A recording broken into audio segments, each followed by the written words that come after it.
Gather around, my children, and you shall hear of the most terrible, most implacable, most improbable friends ever met by our people. They came from the third planet of a tiny system, surrounded by desolate space.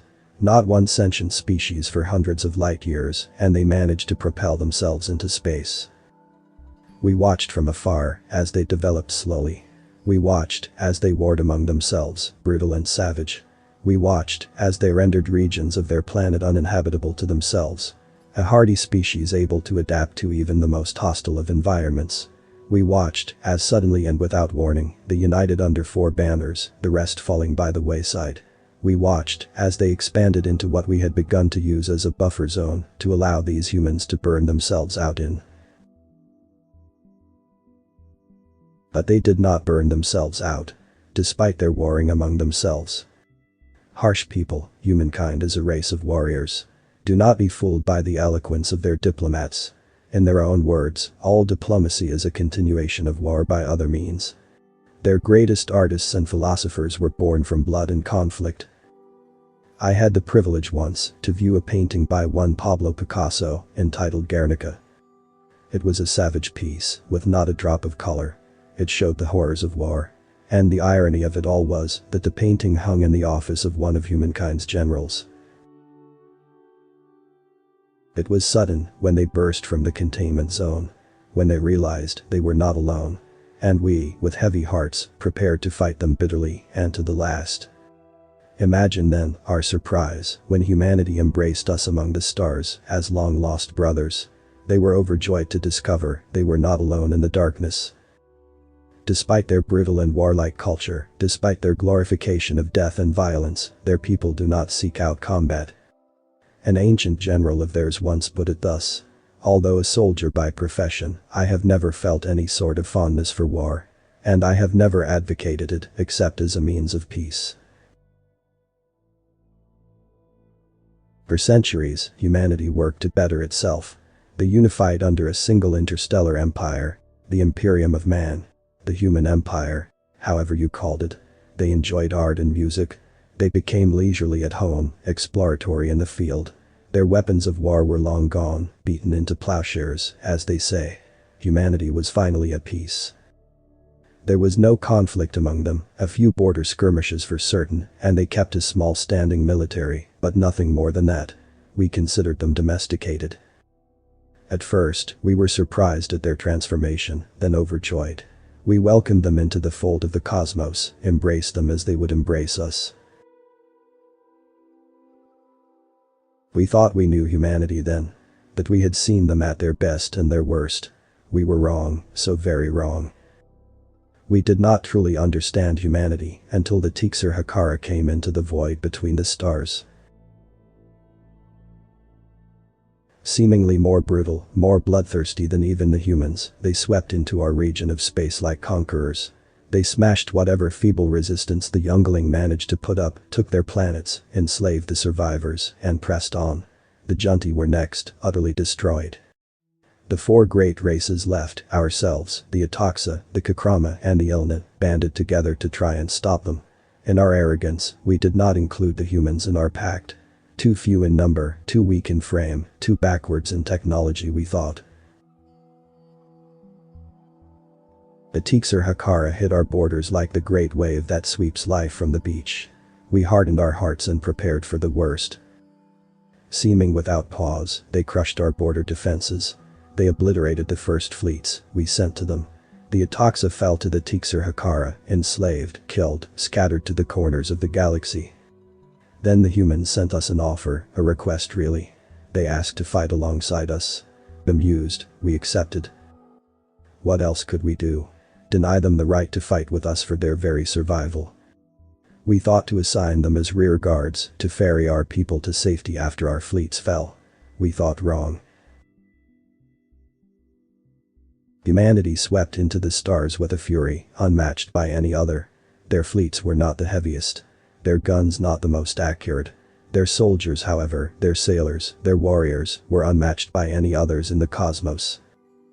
I remember the first battle in which the humans fought the Tixer-Hakara, like it was but a single solar cycle ago. Our forces were on the brink of breaking and fleeing. Our ships were gutted ruins. Our fighters exhausted and out of missiles. Then humanity fell upon the flank of the enemy, and the full force of the human empire was unleashed in a single moment of utter fury. Landing craft spat across the distance in an instant, slamming into enemy hulls and disgorging humanity's greatest weapon, their marines. In close combat humanity is unstoppable, and so they took the vast distances of space combat out of the equation. Their ships belched fire and plasma. Lasers crossed the vast distances in the blink of an eye. Half the Tixer-Hakaran fleet was obliterated in minutes. The other half turned to face this new enemy, only to be racked by internal explosions as the Marines did their work. Their greatest ships turned on the rest of the fleet, a handful of humans holding the bridge against waves of enemy attackers to turn the tide of battle. The interstellar war came to a screeching turnaround. The advance of the Tixer-Hakaran halted, like it had hit an immovable wall. In many ways that is what humanity is, an immovable, implacable wall. Then, with the ferocity humanity is alone capable of, they routed the Tixer-Hakaran. Not from that lone battle. They pushed them out of Itoxa's space, liberating the slaves. The space of the Junti and the Youngling was swept clear of invaders. Then the Tixer-Hakaran committed the gravest of sins in humanity's eyes. They warped a fleet to Earth, jewel of humanity's empire. They burned that blue and green world. They destroyed it and the trillion people it housed. Humanity is a forgiving race, my children. Even their most terrible of wars have resulted in lasting friendships between nations. When they left millions dead and broken on the muddy fields of their world, they rebuilt the aggressors. They raised them from the mud, dusted them off, and welcomed them back into the fold. But there is one thing that humanity cannot, will not tolerate. It is abhorrent to them, my children. To strike at their home, to strike where they raise their young ones. Where they leave their mates and non-combatants. To strike there is to raise the ire of the human race, truly. Humanity raged. Their attempts at obtaining the surrender of the Tixer-Hakaran halted. The war turned from a righteous war of liberation to a furious and hateful war of retribution.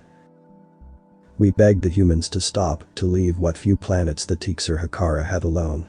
Our pleas went unanswered for months until a single human ambassador came to us. His face was cold and emotionless. He told us, in no uncertain terms, that the Tixer-Hakaran had doomed themselves and that any trying to aid them would suffer the same fate.